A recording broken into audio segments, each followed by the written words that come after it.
Guys, nabutol yung video na pero ang sagot niya sa 51 ay dog. Ha, dog.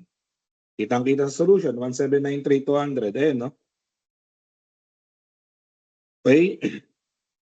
Yung mga theories dito, guys, bibigay ko na lang yung sagot, ha. Doon tayo mag-proceed sa mga problem solving, no? Actually, number 59, ito na yung last problem na sasagutin natin, no? Number 59. Under Akop and Sipog. Combo to, guys. Magandang problem to. Last problem na to, tapos next sa natin, donor stocks na tayo, no? Mr. B, Filipino, namatay noong August 1, 2018. 3 years after his marriage. O namatay siyang may asawa. So mahirap, may property regime eh. Actually, yung 59, straight problem yan. Ang tinatanong dyan, magkano ang net taxable estate under Sipog at Akop. Unahin natin yung mas mahirap, yung Sipog. Ha? Taxable estate lang to under Sipog.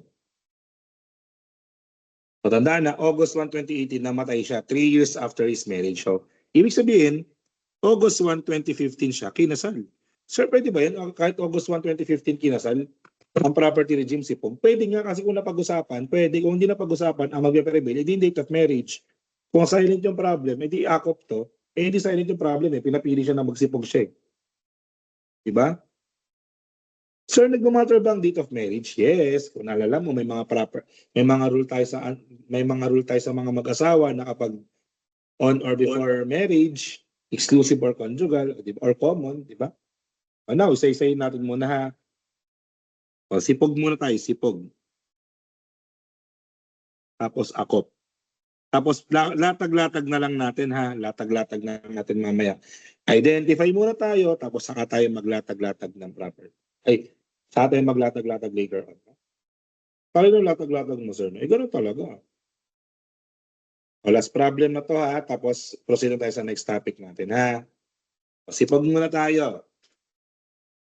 Namatay si Mr. B at ano yung mga naiwan niya? Meron daw siyang property A na minana niya sa kanyang tatay noong February 14, 2013. Question, kailan minana? Before or during marriage? Ang sagot, before marriage. At anong rule natin sa Sipog? Ang properties ko before marriage ay akin pa din. Kaninong akin? E di kay Mr. B pa rin to. Eh no, inherited by Mr. V. By Mr. V. O, kaninong property yan? Minana dinonate before marriage. O, pag before marriage, sabi ko lang kanina, kaya medyo madami yung Sipog, di ba? Ang properties natin before, tayo kasal, atin pa din yan. Hindi ka sahalo dyan. So, exclusive yan ni Mr. V. Oh. Eh, under Akop. Anong rule sa under Akop? Pag hindi pumasok sa apat na exception, automatic common. Ano ba yung apat na exception? Madami. Minana dinonate during marriage. Is this during marriage? Before marriage. Is this fruit follows property? No. Pangatlo, is this personal and exclusive use? No.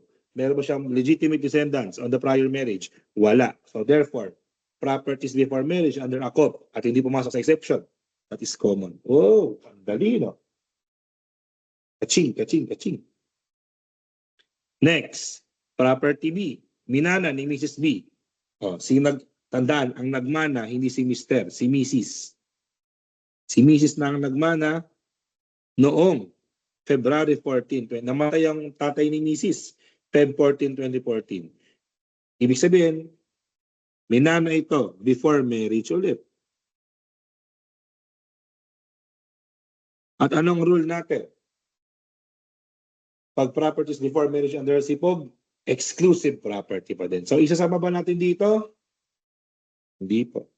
Sir, bakit? Sabihin mo, before marriage, exclusive dapat. Oo, exclusive yan. Nino? E di ni Mrs., hindi ni Mr. E di hindi nisama sa gross estate ni Mr. Kasi nga, di ba, under the gross estate of the married decedent composed of exclusive property of the decedent and the common or conjugal properties of them, not the exclusive property of the surviving spouse. Sa mga tuwid, isasama ko lang sa gross estate ko yung akin at yung amin. Yung property B ay kanya. hindi ako hahati dyan before marriage, sa kanya pa din doon. Kaya yan ay blanco. Clear? Clear. Under AKOP, ano naman kung may misis yan? Hindi pumasok sa apat na exception. Madami, fruit follows property, personal and exclusive use, legitimate descendant on former marriage. So again, common pa din siya. Kita nyo, napakadali pag AKOP. Pag hindi pumasok sa exception, automatic common yan. Ganon siya kagaling. Next, property. Okay, Mr. B naman to. This time, kailan minana ni Mr. B? Noong Feb 14, 2015. Oh sir, 2015 na. Yan naman, August 1 na ako kinasal eh. Eh di before marriage pa din yan. O sino may-ari niyan? Eh di si Mr. B pa rin. Exclusive pa rin yun ni Mr. B. Eh under AKOP, sino may-ari niyan? Hindi pumasok sa exception ng AKOP eh. Hindi yan madami. Hindi yan fruit follows property. Hindi yan personal and exclusive use. Hindi yan legitimate descendants of the former marriage. Oh, common pa din. Di ba napakadali pag AKOP? Next. Minana nino ni Mrs. V. Kailan minana ni Mrs. V? Ay, Feb 14, 2016. Kailan niya minana? During marriage. After or during marriage. Therefore, saan papasok na rule to? Sa madami. Minana, inherited, during marriage, is exclusive property. So, ilalagay ko ba dito na E? Mali ka na naman. Bakit? Exclusive ang ilalagay natin sa gross estate ay exclusive property ni decedent at common or conjugal property. Hindi exclusive property ni surviving spouse. Ang ilalagay ulit, sa madaling sabi, ay akin at amin. Yung kanya, pass. Sa kanya yon. Buhay pa siya. Ba't ba siya kukumpita ng estate tax kung buhay pa siya? Dapat yung sama lang, yung akin at saka yung amin. Eh kanya to eh. Di wala ko dyan. May rule ba ng madami sa AKOP? Meron. Di para silang hindi sasama. Kasi yan ay exclusive ni Mrs. Hindi kasama sa gross estate ni decedent. Again akin. Check. Point of view ni Mr. B kasi siya yung namatay eh. Akin. Amin. Check. Kanya. X. Ito ay exclusive ni Mrs. Malabong. Next, property na acquired during marriage through the labor o pinagtrabahuan na. Pag pinagtrabahuan na, pareho ng treatment. Common ay conjugal, common, conjugal, common. Family home, matik, mag-asawa eh. Common, conjugal, common yan. At conjugal, common. O kita mo? Ano napapansin mo sa AKOP? Lahat common. Ang hindi lang nakapasok sa exception, ang pumasok na sa exception yung minana ni Mrs. B during marriage kasi sa kanya hindi namin. Okay? Ay, may tanong pala ako sa inyo guys. Baka pala na-skip lang natin, no? Sir, ba't ganun di mo pinansin tong dalawa? Baka lang matanong nyo eh, no? Ba't hindi na pinansin yung dalawa? Kasi guys, starting train law, may mga expenses na tayo, may mga expenses nang dinisallow or dinisallow line. Dinelete for estate tax purposes. Ano yung mga inabolish? Una, funeral. Pangalawa, judicial. Ibig sabihin, non-deductible na to for estate tax purposes. Pero wag nyo kakalimutan na for distributable estate purposes, deductible pa rin to kung unpaid to ha. At saka yung medical expenses. Ito yung mga nawala. Ang pinalit dito yung malaking standard deduction na 5 milyon. Di ba? Anyways, ganun ulit dito. Balik tayo dito. Funeral, medical, and judicial, repealed by train law. So, non-deductible na yan.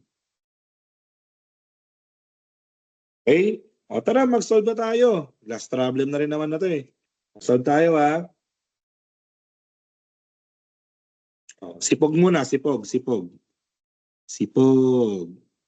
Pag magkukompute ng sipog, gawin laging ganito. Exclusive, wait lang. Medyo malaki pa lang sulat ko. exclusive, conjugal, total. Property A, B, C, D. Ang property A ay exclusive ni Mr. Lagay mo, 3 million. Kasi yan ay properties before marriage. Before marriage. B, yan ay exclusive ni Mrs. Kaya yan ay wala. Before marriage. Property C, yan ay exclusive ni Mr. 1.8. Before marriage. At yung property D, exclusive ni Mrs. During marriage.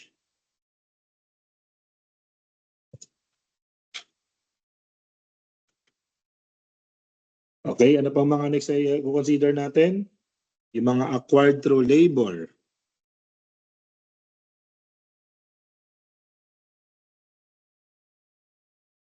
No? Ni Mr.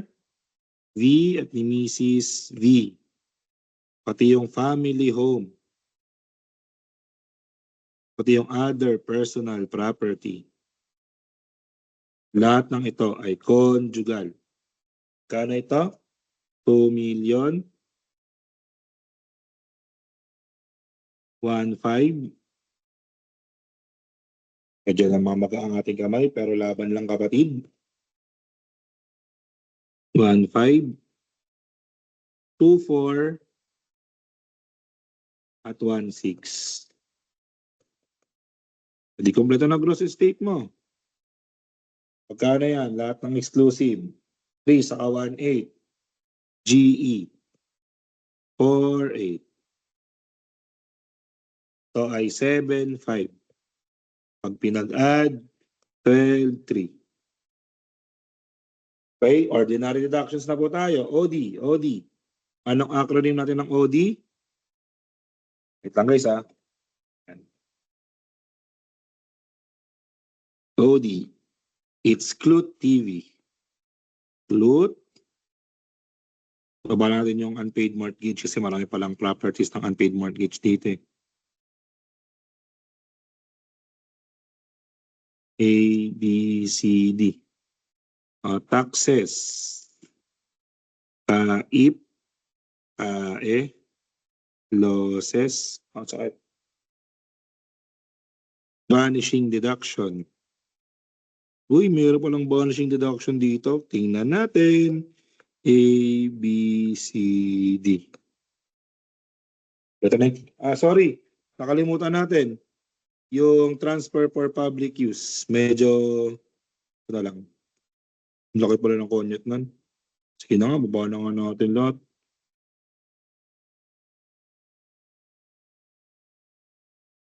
For public use.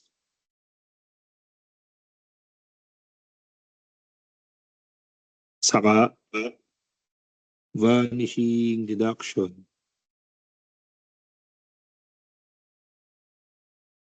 A, B, C, D. Yan, OD na yan. Clute TV. So meron mo tayo dyan kaip sa problem. Ang sagot, wala. Kung may kaip dyan, babalik. Ulitin ko lang ulit, kung may kaip dyan, dapat part muna siya ng gross estate bago siya maging part ng deduction. Part ng gross estate is the whole amount. Part ng deduction is the uncollectible portion only. Hindi pinag-offset, dapat po separate ang presentation. Okay? Since wala, blanco. Parang Rico. Blanco, Rico. Claims against estate, meron ba tayo dyan? Yes, meron po sa problem. Magkano po siya? It's 170,000. Sir, magpo-prorata ba tayo?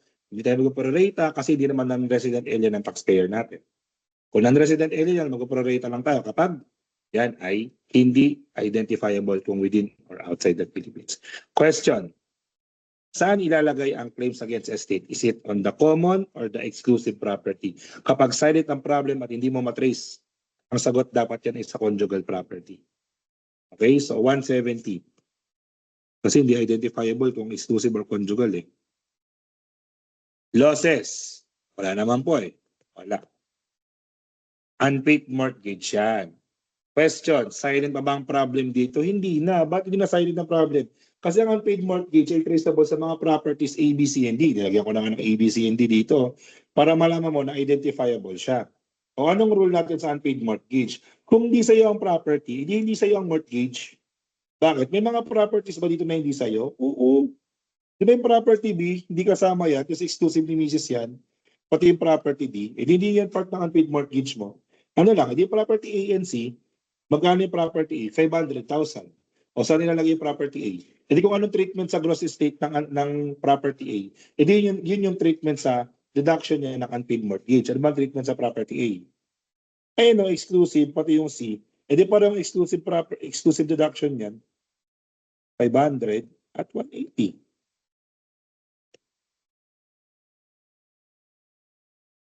O may unpaid taxes ka ba dyan? Yes. Ang tanong, pag silent ang problem, saan kukuhanin? Actually, di silent yung problem dyan. Alam mo kung bakit? Kasi yung taxes na tinutukoy dyan, actually, pwedeng silent din yung problem nyo. Pero ako dyan, ang take ko dyan, kaya ka nagkaroon ng unpaid taxes kasi kumikita kayo, si Mr. Vio, at part yun ng common property niya. Hindi yung tax na deductible sa kanya. Part ng common. Kasi kinita niya ito eh. Part ng common yung kinita niya. Ang transfer for public use, wala naman eh. Kung meron man, dapat exclusive ang treatment. Diba? Ayan, vanishing deduction. Ganun ulit ang rule. Bakit ganun ulit ang rule? Kung ang property ay hindi part ng gross estate, huwag mo nang isipin pa. Pero syempre, for discussion purposes, isa-isahin natin yung mga properties. No? Isa-isahin natin yung mga properties. Okay, gawa tayo ng note ulit. Notes. Okay. Bakit? May apat na properties kasi dito na qualified for vanishing deduction. At ano yung apat na properties na qualified for vanishing deduction ulit? Property A, B, C, and D.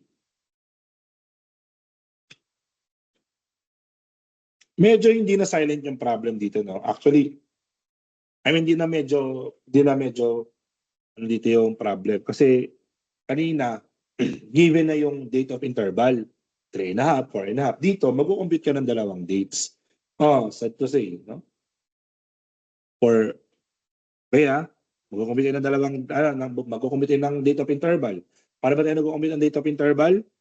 Date of death ng present versus date of death ng prior. Kailan ba namatay? 2018, August 1.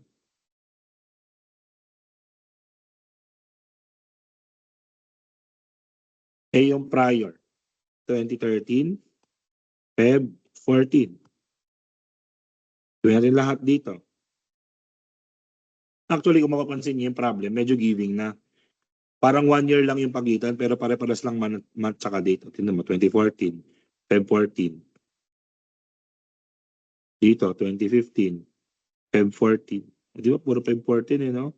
Galit na galit sa Valentine si Idol. Di naman, saktuan lang. O yan. Yan ang date of interval ha. At syempre, anong rule natin? Kung hindi yan lalampas ng 5 years, pasok yan. Paano mag-subtract ng dalawang dates kung naalala mo pa? Kung naalala mo pa, anong formula dito? The 1 minus 14 cannot be borrow 1. 7. Ito, 11 ba? Ganun ba yun? Di 11 minus 14 cannot be ulit. Borrow 1 na naman. Hindi siya ganun. Kasi pag nag-subtract ng dalawang dates, di ba dapat you borrowed 1 month. At sa, di ba ano to? Year, month, day. You borrow 1 month. In 1 month, how many days? 30. So 30 plus 1 is equal to 31. So 31 minus 14 yun, 17. 7 minus 2, 5. And 8 minus 3 is 5.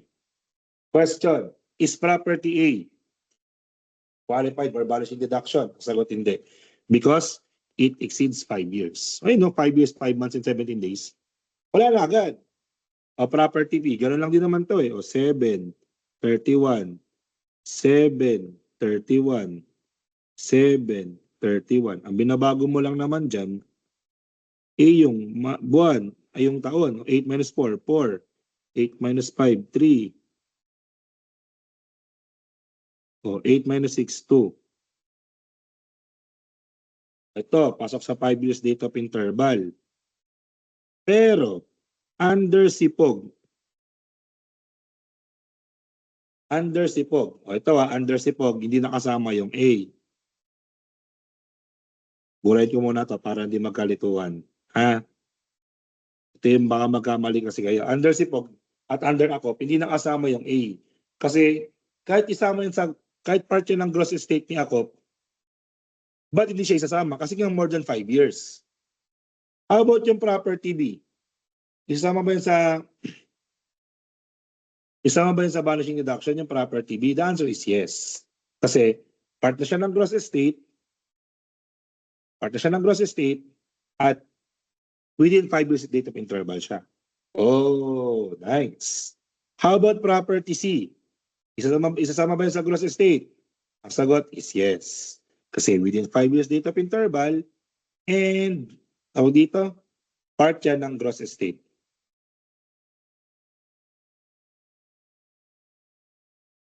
Okay?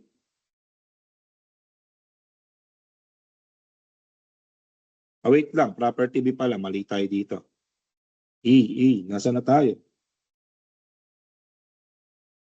Yung property, ulit tayo. Ano tayo time lapse. Medyo nalito kasi pinagsabay ko pa that pala isa-isa na lang. Pero mas maganda hitting two birds with one stone. No? Medyo nalito lang ako bigla, pero ulit tayo.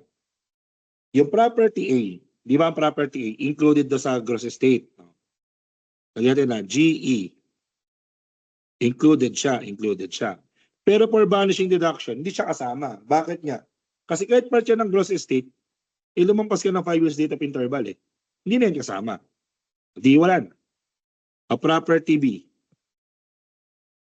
Part ba siya ng gross estate ni Sipog? Hindi. Hindi common sense, kung hindi yan part ng gross estate, hindi na siya part ng vanishing deduction. Kay Akop, part ba siya ng gross estate? Yes. Question, pasok ba yan sa vanishing deduction?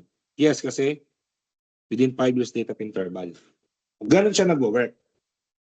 So, pagpasok sa gross estate, hindi automatic na may vanishing deduction. Kasi ang next na qualification mo, dapat within 5 years date of interval. Pero pag hindi yan pasok sa gross estate at kahit pasok yan sa 5 years date of interval, huwag mo na isama, hindi naman pala sa'yo yan eh. Diba? Next, GE. Vanishing deduction. Part ba yung property C ba part ng gross estate? Yes. So isasama ba siya sa vanishing deduction? Yes, kasi within 5 years date of interval. And yung property B ba? Property D. Within 5 years date of interval yan, no? Pero part na yan ng gross estate. Exclusive yan ni Mrs. eh. So therefore, under property C, ay under Sipog, isang property lang ang kukumpita mo ng vanishing deduction. It's only property C. Pero pag Akop, ang part ng vanishing deduction dyan, dalawa. B and C. Okay? Tara, kumpitin na natin. Wala na paligoy-ligoy pa. Vanishing deduction. A, wala na agad.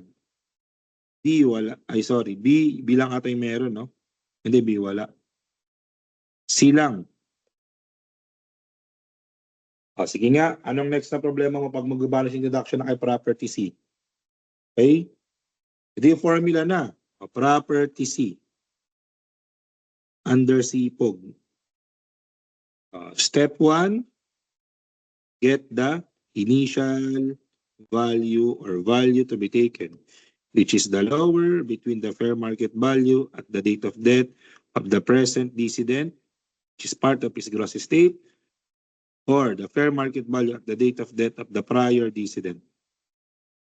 Magkano ang fair market value? The date of death ng present decedent, 1.8 million. Magkano ang fair market value ng date of death ng prior decedent? Hindi applicable kasi hindi given. So ano gagamitin? Hindi yung applicable lang, 1.8. Step 2. Bawasan ng mortgage paid. 0.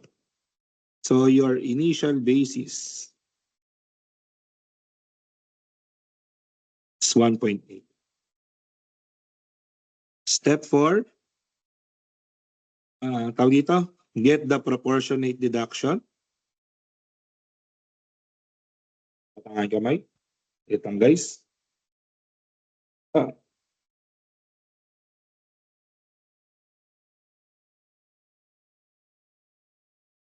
By getting the IB 1.8 times the deduction before the vanishing deduction, which is nasaan? Ayan, no? Pag-adin nyo lang to lahat. 170 plus 500 plus 180 plus 80. It's 930. Diba? 930. Over the gross estate, which is the 12.3 million. Magkano yan, mga kapatid? Tingnan mo nga, pareho tayo.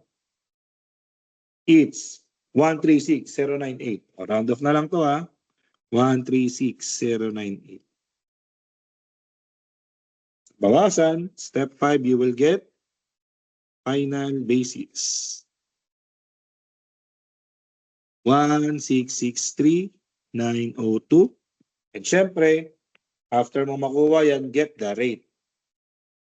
Ano ba ang rate ng proportionate and rate ng vanishing deduction natin na nakadepende sa date of interval? Kay property C, ano ba ang date of interval? More than 3 years.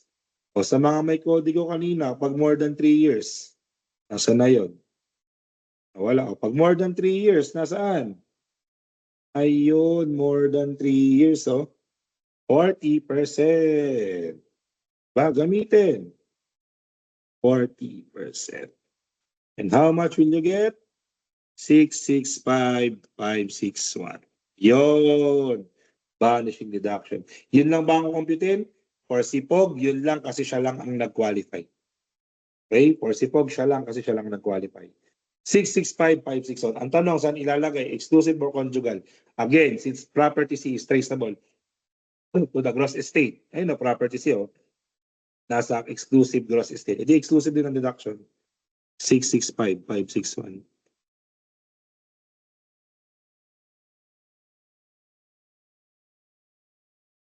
Ikompleto ko na ng ordinary deduction. Magkano ang gross estate after ordinary deduction? Lahat tayo mag-compute, ha? Sa mga nanonood ng video dyan. Compute tayo sabay-sabay. Sabay-sabay. 3, 4, 5, 4. 3, 4, 5, 4, 4, 3, 9. Dito, 7, 2, 50.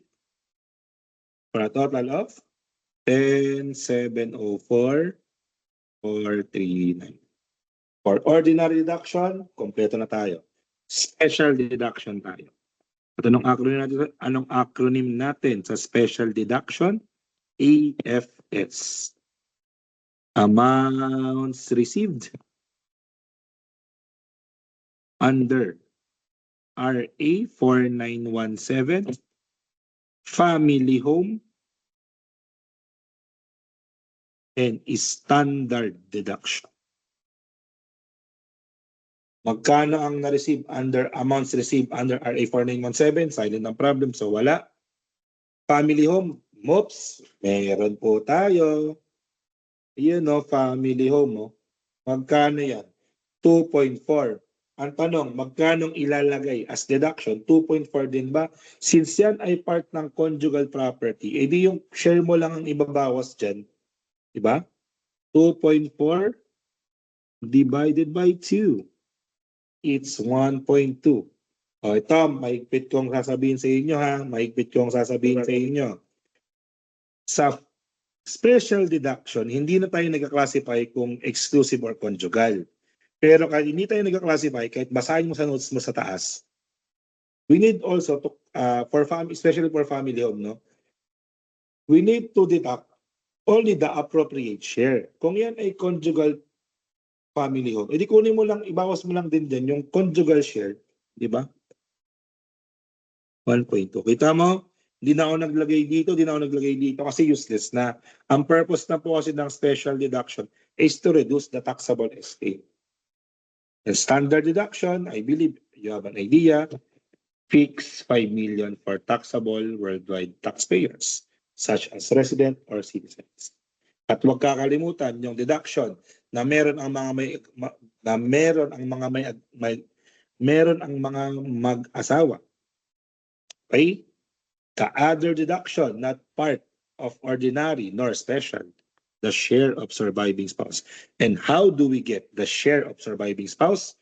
By dividing the gross estate after ordinary deductions na conjugal property, 7,250 divided by 2. Magkano ang makukuha mo dyan, kapatid? It's 3,625. Ayan na, may makukuha ka ng sagot. Kasi tapos na eh. How much is the taxable estate? Sa mga may calculator dyan, magagaling magpindutan. O game. Ano makukuha mo? 879,439. That is the final answer under SIPOG. 879,439. Oh, di ba nga ba ng proseso? Pero siksik, liglig at umaapaw yan, pre. Diba? Quality over quantity tayo dyan. And syempre, wala nang, since itong last problem na natin, idiretso na natin kay ACO. ACP. I believe mas madala ang ACP. Kasi di ba na-identify natin lahat common, maliban. Wala nga nag-exclusive ni isa eh. Di ba? May nawala lang, exclusive ni surviving spouse. Pero that is history. Exclusive. Common. And total. Okay? Ganun ulit. Property A, B, C. Property A, B, C, D. Acquired through labor. Mr. V, Mrs. V, family home, and other personal property.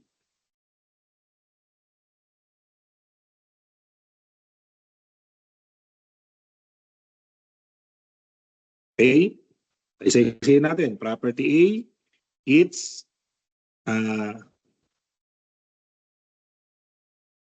inherited before marriage. Hindi yan ay conjugal property. Diba? Di pumasok sa exception. Tatandaan lagi ang exception pag ACP. Next, inherited before marriage ulit. Ni Mrs. Eh ano naman? Kung anong kay Mrs., kung anong kay Mr., pag kinasal, inyo na pareho yan eh. 1.2. Property C, inherited before marriage ulit. Guys, medyo namamagana ang kamay natin.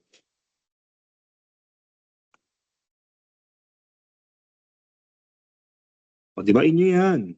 Walang agaw dyan, B. And property D, inherited during marriage. Ito na, nagkaiba na. Kung kay Mr. B sana to, exclusive niya to. Eh kaso sa Mrs. niya to eh, di wala. Okay? Di wala. O acquired through labor, wala nang intro-intro to.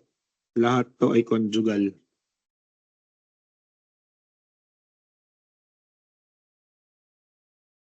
Kita nyo? Ano sabi ko sa inyo?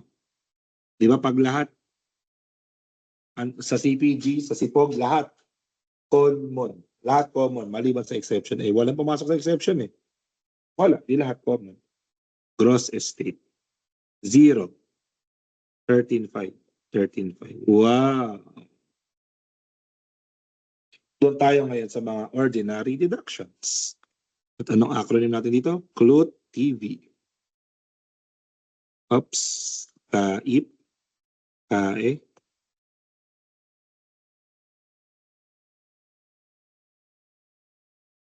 Losses. Unpaid mortgage. Property A, B, C, and D. Taxes, transfer for public use, and vanishing deduction ni property A, B, C, and D. Game. Timagad. Banat agad. May kaip ba dyan? Wala. At kung merong kaip man, dapat nasa gross estate mo na yan bago maging deduction. Bang deductible amount na lang dyan ay yung deductible amount na lang dyan yung uncollectible portion. Proven uncollectible. Kae meron. Magkano? 170. Ibawas. Saan? Kapag silent ng problem. Actually, hindi na silent ng problem eh. Bakit? Wala kang exclusive property. Kung wala kang exclusive property, huwag ka maglalagay na exclusive na deduction. Mag-negative yung gross estate mo dyan. Bawal yun. O next, losses. Wala din. Unpaid mortgage. Yan. Uunahan ko na kayo. Sa unpaid mortgage, kung part yan ng gross estate mo, part din yan ng deduction mo. Meron ka nga lang isang tinanggal dyan, yung property D. E di lagay mo yung property D, wala. 0 yan. Kasi di, part ng gross estate mo eh. E yung property A, B, C, yan. Part siya ng, since wala kang exclusive property, wala kang exclusive deduction. Kasi traceable property ito eh. 500. 300. Sorry. 300. Nabulag lang.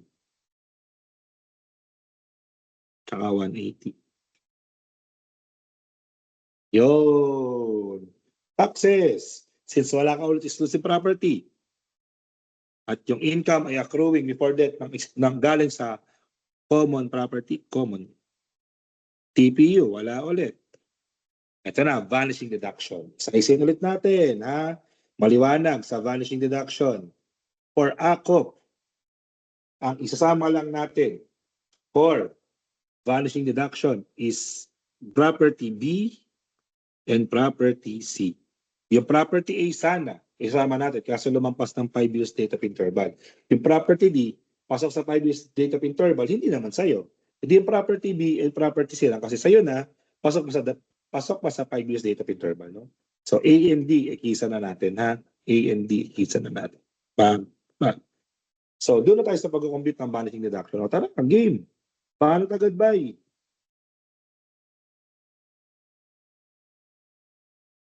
Banat buy, no? Property B. ACOP. Same formula ha, di ko nasusulat. Get the initial value of property B under ACOP. Fair market value at the date of death of the present decedent, 1.2. Fair market value at the date of death of the prior decedent, hindi given, so not applicable. Anong kukunin? Siyempre yung 1.2.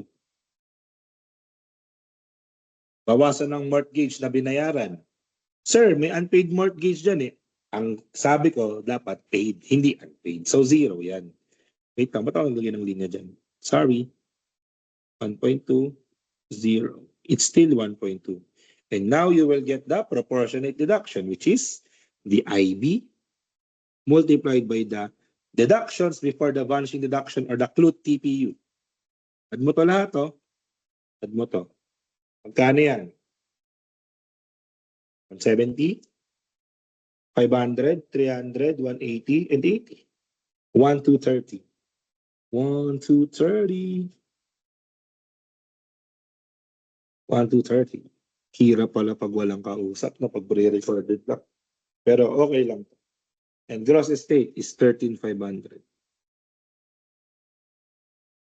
So magkano ang ating proportionate deduction for this one? It's 109,333. Initial basis minus Proportionate deduction is the final basis of 1,090,667. Multiply by the date of interval, rate. Property B is more than 4 years. Balikan ng more than 4 years. Dali. Ayun, no? More than 4 years, oh. More than 20%. O, magkano makukuha mo, B? 218,133. Are we done? Not yet, because we have still property C under ACOP. O, dito tuloy na natin sa baba. Property C, ACOP. 1, initial value, which is the lower between the fair market value at the date of death of the present decedent amounting to, actually same lang ito na nasa taas. Ang babaguhin mo lang dyan yung proportionate deduction saka yung ano, di ba? O, kopyahin mo na lang yun, no? Prior, not applicable, kasi di naman given, di 1/8. O, step 2, may binayaran ba na mortgage? Unpaid pa nga eh.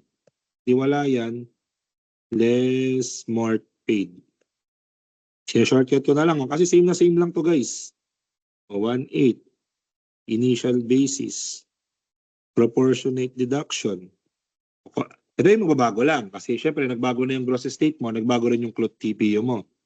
1/8 times 1,230 over 13,500.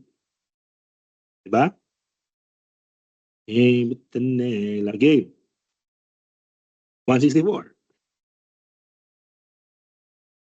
You will get number 5. Pangalan nito? Final basis. 1636. Multiply sa rate of balancing deduction, which is same lang din, 40%. Di naman nagbago ito eh. Proportionate deduction na binago eh. 654,400. Di kompleto ka na. O lagay mo na doon, latag mo na doon. O 218,133 sa property B.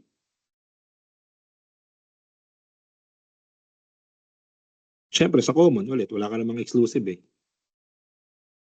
But then, game next. Sa property C, wala ka namang exclusive sa common ulit. Magkano yung property C? 654,400. Kompleto ang kompleto.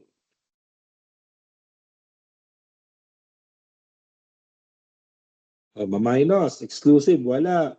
Common, pagsalan-salan-salin mo na. Sa mga may calculator dyan ha, 11,397, 467, 11,397, 467. Oh, special deduction. Acronym. Wait lang, ang tawag pala dito ay gross estate after OD. Special deduction, acronym AFS. Amounts received under RA 4917. Family home and special standard deduction. Not given, so walang ilagay.